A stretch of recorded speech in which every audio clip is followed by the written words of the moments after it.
I'm Dwayne Brown. Tonight on KPBS Evening Edition, on the fire lines today, Governor Jerry Brown checking out the progress on the Rocky Fire as crews fight 19 fires burning around the state. His blunt message to the federal government. San Diego firefighters are in Northern California fighting the still burning Rocky Fire. In the meantime, what are the fire risks here in San Diego County? I'm Peggy Pico with an update and the growing concern over drone interference in local fires. Then, 70 years after the atomic bombing of Hiroshima, we talk with survivors about their passion for peace and forgiveness. So we are the puppet master. I am the P.T. Barnum of this little world. It's the end of an era for the most extreme haunt in America. The San Diego operator moving on his search for a new home to terrify visitors. KPBS Evening Edition starts right now.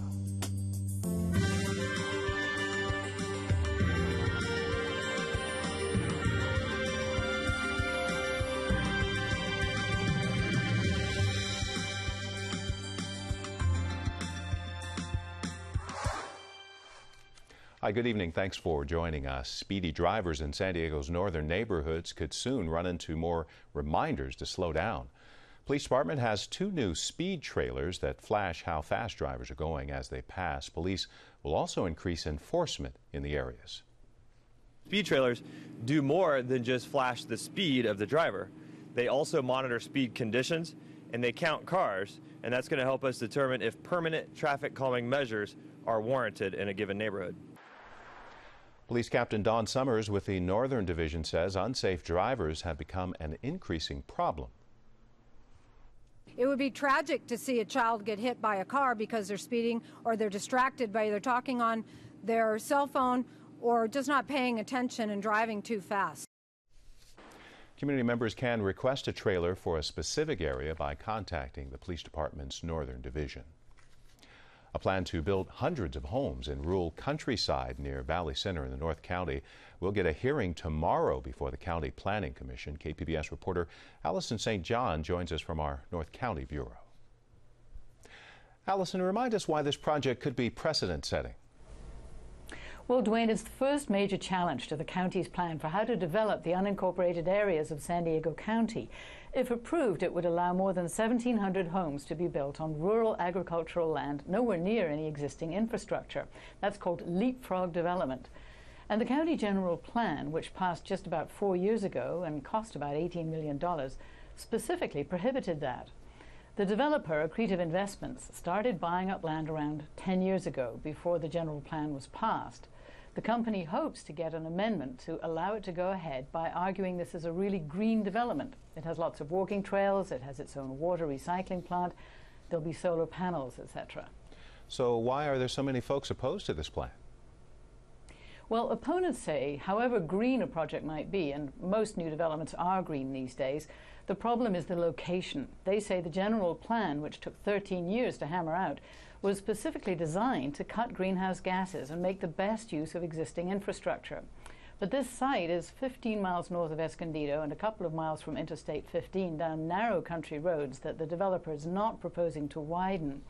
County staff is recommending approval as it goes into tomorrow's Planning Commission hearing with some conditions. The Board of Supervisors won't give a final vote till later this fall, but there are other big developments in rural areas waiting in the wings to see if the supervisors are going to honor the general plan or grant major amendments. KPBS North County reporter Allison St. John. An economic snapshot of San Diego, new report out, shows we pay the highest electric rates among big cities in California. The report by the Chamber of Commerce shows how San Diego stacks up against Los Angeles, San Francisco, San Jose, and Fresno. 2 years ago, San Diego residents paid nearly 18 cents per kilowatt hour. The bills were higher than the other cities. The report also shows our sales tax rate of 8% is the lowest of the 5 cities, and the government share of our local economy is nearly 21% due to the large military presence. A plan to raise water rates in San Diego passed a key hurdle. Council members agreed to move it forward for a vote. The plan calls for raising rates by nearly 10% in January and then again nearly 7% in July. There may be more rate increases over the next 3 years. A public hearing is tentatively set for November. where the final decision could be made. Picking up the tab, San Diego Gas and Electric wants customers to cover more than $360 million for settlements connected to the devastating 2007 wildfires. Wildfires destroyed more than 1,300 homes. Many were triggered by the utilities equipment. San Diego Union Tribune reports the company plans on filing an application this fall to recover wildfire expenses that were not covered by insurance. The State Public Utility Commission turned down its first request to cover wildfire costs back in 2012. Boots on the ground for the state's state of emergency as it relates to fires. Governor Jerry Brown visited fire crews today, as well as emergency responders at the Rocky Fire. Crews there are on alert for hot spots. They're also on standby with the weather forecast. Thunderstorms and lightning are expected. Nearly 11,000 firefighters are on the front lines of 19 active wildfires in California today. Governor Brown said the fire emergency should be a wake-up call that climate change is real and destructive. My message is real clear. California's burning. What the hell are you going to do about it? And it's not just California, it's extreme weather events throughout the country and the world. It's not a game of politics. It's an existential threat to our whole well-being and way of life. So at least come up with some response. This really transcends one party or another. This is about human beings, our children, and our future. Governor Brown also suggested creating a similar insurance program for fires like the earthquake insurance program. San Diego firefighters are helping out with the fires. Peggy Pico has this update. In San Diego County, we've had a few so-called minor fires this summer, but our fire season is far from over. Meanwhile, concerns over drone interference in firefighting efforts continues to grow. San Diego Fire Rescue's Assistant Fire Chief Brian Fennessy, welcome back. Thank you. Now, let's start with the firefighters. How many San Diego firefighters are assisting in other wildfires here in California? Well, you know, region-wide, you're looking at probably in excess of 200 firefighters. We've got 8 strike teams, 5 engines per strike team assigned to Northern California. That's 160 people, so that's not inclusive of the hand crews that have gone up there or the miscellaneous overhead that are up there to support those fires. So we've got easily over 200 people in Northern California. With 200 firefighters up there, does that leave San Diego vulnerable? It really does not. You know, we've learned a lot of lessons since 2003 when we did leave ourselves a bit available, and so we have great surge capacity. Those firefighters that leave that day to go to Northern California are replaced or backfilled so that those engine companies are full and they're protecting their communities from that first point. Now, we've been hearing a lot about the Rocky Fire north of San Francisco, that it's hard to contain. What have you been hearing from firefighters? You know, on my drive down here, I talked with one of the fire information officers. He happens to be a San Diego firefighter assigned to the public information section of that fire. And he shared with me that early on in the fire, when it was 12,000 acres, the projection models had it doubling in size over 7 days. It actually doubled in size over 6 hours. So certainly we're seeing the effects of drought. We're seeing effects of the wind, the temperatures. We're seeing fires do things up in Northern California that aren't typical for this time of year. You were talking about the drought. I know there's lightning expected, but not a whole lot of rainfall associated with that. But here in San Diego, of course, we've had an unusual summer. We had rainfall in July. It's more humid than usual. How does weather like this here impact our fire risk? Well, you hit the nail on the head. I mean, the humidity has really saved us down here. Yes, it's muggy and uncomfortable, but that, other than wind, probably the biggest influence on fire spread is humidity. So as long as the humidity stays high and we stay moist, you know, the fires we get will run to the ridge tops, but generally won't spread in a manner like you would see perhaps in the fall. Speaking of risk, upcoming risk in the fall, there's been some reports of a drone interfering with fires. The one that comes to mind is earlier this week at the sandwich shop in Linda Vista. Remind us of what some of the concerns are with drones and firefighting efforts. Well, certainly it's been highly publicized, both nationally, statewide, and even locally. You know, with the recent Board of Supervisors action that, you know, flying a drone, a recreational drone, when you've got other firefighting aircraft in the air is extremely dangerous. And it appears the problem is getting worse, not better. So, you know, through public messaging, through perhaps legislation, the message has really got to get out that those drones have to be on the ground when we're flying our firefighting aircraft in those areas. So to be clear on this, the Linda Vista fire at the sandwich shop there, K Sandwiches, the drone didn't actually interfere with that. You're talking more about wildfires. You're absolutely correct. I talked to the incident commander this morning about that fire, and he brought up the drone and said, you know, it was perhaps misreported that it interfered with the fire because it did not. However, that's not to say that it couldn't have had it gotten lower or interfered with the streams. But in that case, it did not appear to have affected the fire operation. Now, as you mentioned, San Diego County supervisors actually voted this week to support penalties for drone operators who do interfere with firefighting or first responder efforts. Do you think, though, on the flip side, that drones are getting kind of a bad rap? I think they are. You know, I mean, this is new technology, amazing technology. We're seeing things nationally done with these drones that have gotten our attention. In fact, you know, the San Diego Fire Rescue Department, we have a committee now made up of lifeguards, or urban search and rescue folks, or air ops folks. We're looking for ways to apply this technology to a variety of different missions outside the wildland fire arena. For example, our bomb techs are really interested in perhaps being able to move a drone over to look at a suspicious package as opposed to a robot that takes more time. The lifeguards would love to have one be able to fly out beyond the surf and perhaps even drop flotation to somebody that's struggling at swimming. There are just a variety of applications that we believe we need to get in front of and pursue. Okay, we have to end on this, but remind us again when our fire season peaks here and the number one thing we can do to protect ourselves and our homes. Well, you know, historically it peaks in the fall months, Saturday or September, October, November.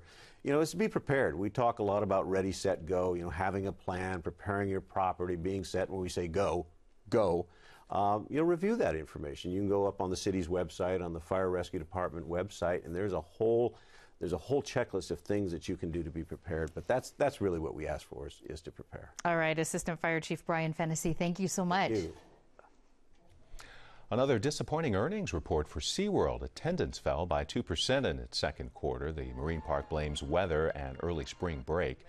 While shares rose, its profit and revenue fell short of investors' expectations.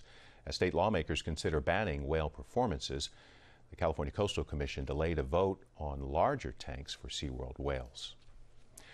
New information suggests fewer California homes are being flipped, meaning they're being bought and sold within a 12-month period. Researchers at RealtyTrack here in San Diego say 6% of single-family homes sold between April and June were flips. That is still higher than the national average of nearly 5%. Statewide, the number of flipped homes fell by 20% from a year ago. Researchers say flippers are seeing their profits decline. Cracking down on airlines' hidden fees. A new Senate report says some fees are unfair and kept from customers, things like seat reservations, checked baggage, and ticket changes or cancellations. It recommends the Department of Transportation investigate the fees and put a stop to deceptive practices in the industry. Airline experts say the record number of folks traveling this summer shows customers know what they are buying.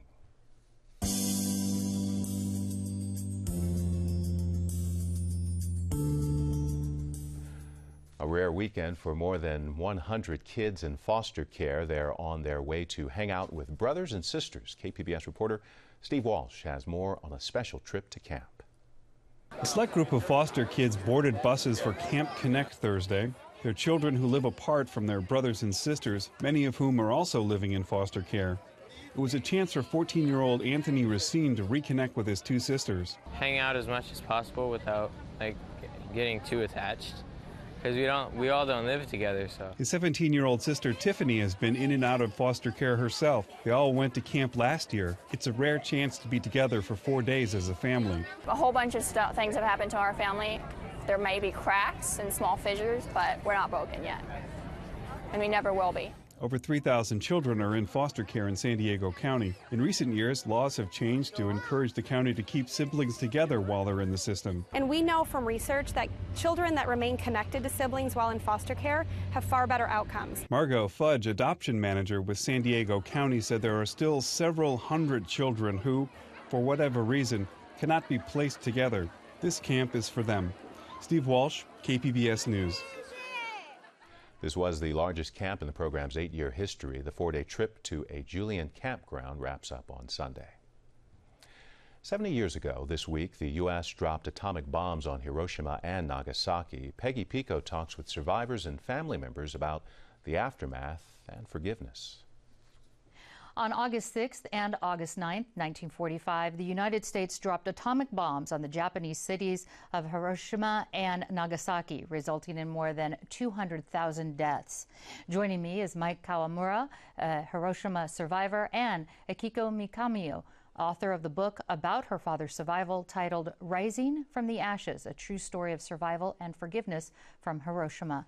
And Akiko, your father was just 19 years old. Yes. On a rooftop, just 3/4 of a mile away from the atomic blast. How did he survive? Everybody asks me, and all I can say is just a miracle. He was burned and severely injured and blasted off and buried under the collapsed house. And his father, who was also outside, but half in the shadow, that he got burned, but he was able to walk. So he found him and he dug him out before the fierce fires approached and just gulped the whole city. Painfully walked, I understand. His feet were burned. His whole body. His whole body. Yes. What happened to the rest of your family?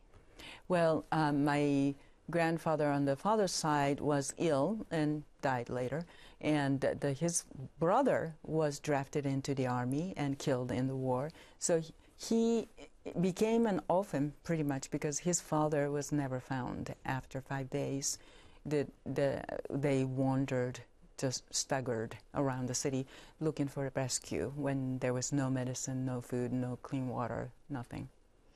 And Mike, you were 2 years old at the time of the blast. You were at Hiroshima. Yeah. What do you remember about it?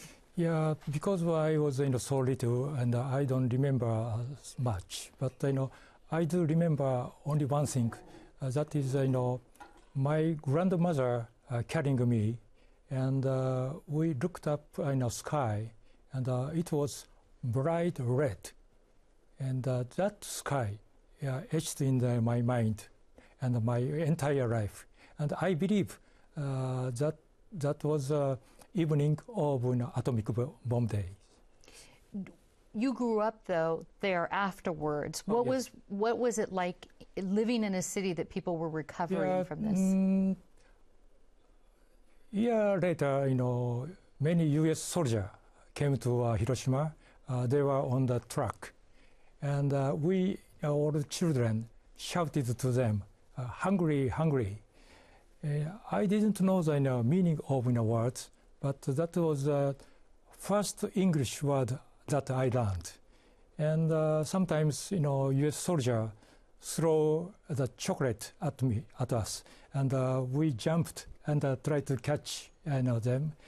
And after that, we tasted with a big smile. So we enjoyed. You were happy about the chocolate. Yes. Akiko, now you're a dad, as you said, there's a lot of family members lost, friends, the home was destroyed, as you mentioned, but there was one family heirloom that was recovered. Tell us about that. Yes. So 3 months after the blast, my father was barely walking, and he was looking for his father because he didn't hear from him, and he went back to the site of where the house used to be, which was complete ruin, but then he found his father's pocket watch in the ashes, and this watch was heat fused. The glass was blown off and heat fused with hands' shadow imprinted on the face, that showing the 8:15, just slightly displaced, but the time of the explosion. And that watch, I understand, went to a museum. It was on loan to a museum where it was stolen, which brings me to our last question here, and I'll start with you, Akiko. You are an active promoter of peace and forgiveness. Yes. Hiroshima itself is proclaimed the official city of peace. What is that like? How is that possible? Well, we can choose to look back and keep bitterness and point fingers at people, or we can choose to forgive and have compassion and move forward. And we promote at our organization, San Diego Wish, that as a human family, just hold hands and empathize and understand each other. So it's not easy for many people, and understandably so. Not just Hiroshima and Nagasaki, but any other atrocities of the world. Sure, and I want to ask the same question, and with you, Mike, you're also an active promoter of peace and forgiveness. How do you do that? Yes, I worked for a Japanese company for a long time, and I worked in the U.S., Europe, and South America, and I have lots of friends. And my family also globalized, and my two daughters married with nice young Americans, and I have granddaughters. So because of these reasons, I have a strong desire for world peace. So I keep saying to everyone, remembering the past is committing ourselves to the future. We cannot change the past, but we can change our future. It depends on us. So let's work together towards world peace for next generation. Always I keep saying. All right, Mike Kawamura and Akiko Mikamo, thank you so much. Thank you. I'm Gwen Eiffel. On the next News Hour, as Jon Stewart prepares to say farewell to The Daily Show, we look back at years of topical humor. That's Thursday on the PBS News Hour. The most extreme haunt in the world is leaving San Diego behind. We give you the so-called sissy tour of McCamey Manor last fall. KPBS arts reporter Beth Agamando checks in with the Manor owner about why his haunt is moving. I have to say, McCamey Manor isn't so scary in the daylight. This was the entrance. This is when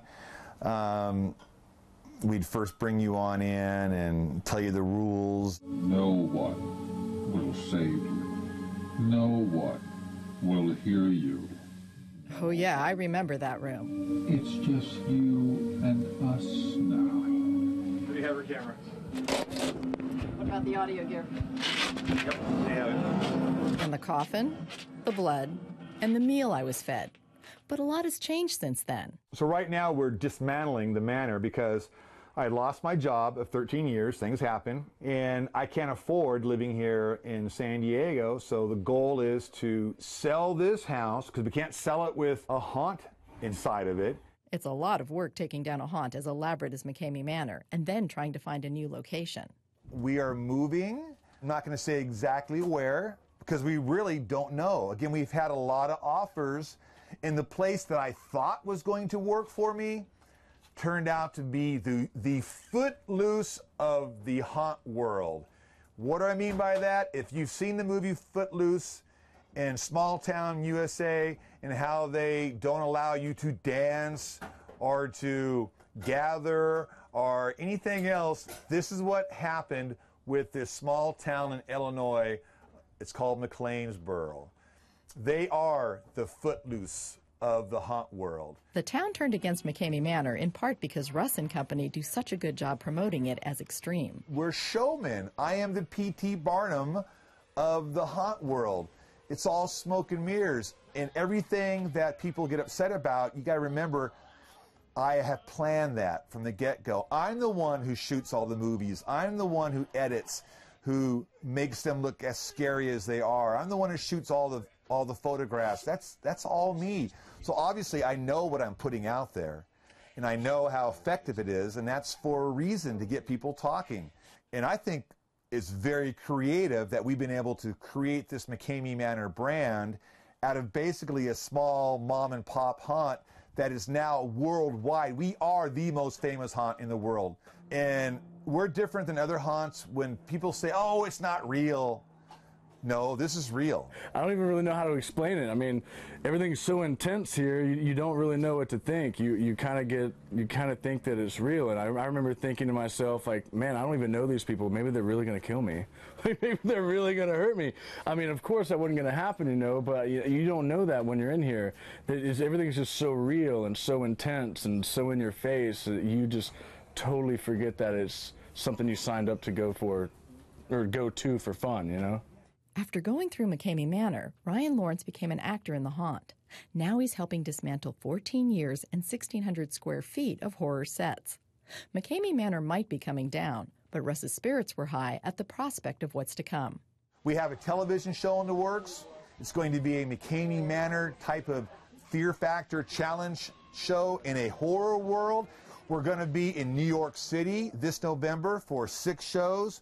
The sky is the limit. We can do it all. So yeah, it's going to open up McCamey Manor to a whole nother level, and I'm super excited about that because we created all these things in a very small spaces, but we were still able to deliver on the product. So now you give me a 10,000 square foot building or more, wow, watch out. So before saying goodbye to McCamey Manor, I wanted to revisit the morgue where I met Mary, whose identity I've been keeping a secret. So Beth, after all these months, and it's great to see you again, you now have my permission to show our friend Mary. Oh, is she not pretty? This is Beth Accomando for KPBS News at McCamey Manor, and I just met Mary. McCamey Manor will be part of the Extreme Haunt panel at Scare LA Hollywood, our Halloween convention this Saturday. Details are at Beth's Cinema Junkie blog at kpbs.org. Still feeling warm and humid in San Diego, a mix of sun and clouds along the beaches over the next few days, 70s and 80s there. 80s as well for the Inland Valley, clearing up in the mountains, 70s and 80s. And still hot in the desert, triple digits with a high of 108 degrees tomorrow. You can find tonight's stories on our website, kpbs.org/evening edition. Thanks for joining us. Have a good night.